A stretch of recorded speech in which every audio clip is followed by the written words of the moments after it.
રાજકોટના palace road ઉપર આવેલું મન મંદિર એપાર્ટમેન્ટ છે ત્યાં ચોથા માળે આગ લાગી છે. આગ લાગતાની સાથે જ જે ફાયર ફાઈટરોની બે ટીમ છે તે હાલ પહોંચી ગઈ છે. હું તમને દ્રશ્ય બતાવી રહ્યું છું આ એપાર્ટમેન્ટના કે જ્યાં ચોથા માળે છે તે આગ લાગતાની સાથે જ બે વ્યક્તિઓ છે તે ઈજાગ્રસ્ત થયા છે અને ફાયર ફાઈટરો છે તે તાત્કાલિક ઘટના સ્થળે પહોંચી ગયા છે અને સાથોસાથ પોલીસ અને સામાજિક આગેવાનો પણ છે તે સાથે પહોંચી ગયા છે. તેમના સાથે આપણે સામાજિક આગેવાન છે તેમની સાથે વાતચીત કરીશું. હાલ જે મન મંદિર એપાર્ટમેન્ટમાં છે તે આગની ઘટના બની છે, તમને ક્યારે જાણ થઈ હતી ને કઈ રીતે ખબર?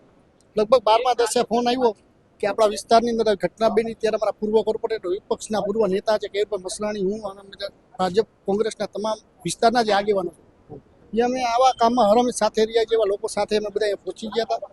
તાત્કાલિક અસરથી ફાયર ફાઈટરો આવ્યા. જ્યારે બીજા માળ ઉપર આપણે ગયા, ચોથા માળના ફ્લોર ઉપર જ્યારે ઘટના બની રહી તાત્કાલિક ફાયર ફાઈટરો જે આગ બુજાવી અમે ચોથા માળે ગયા. બે લોકો અતિશય ગંભીર રીતે દાઝેલા. ભગવાન ન કરે ને કાંઈ થાય, પરંતુ જે આગની ઘટના બની છે એસીને કારણે ઘટનાને લઈને અત્યારે વિસ્તારના પણ સંપૂર્ણ રીતે લોકો સાથ સહકાર આપી રહ્યા છે. બંને લોકોને ઈજાગ્રસ્તોને સિવિલ હોસ્પિટલની અંદર પહોંચાડ્યા છે.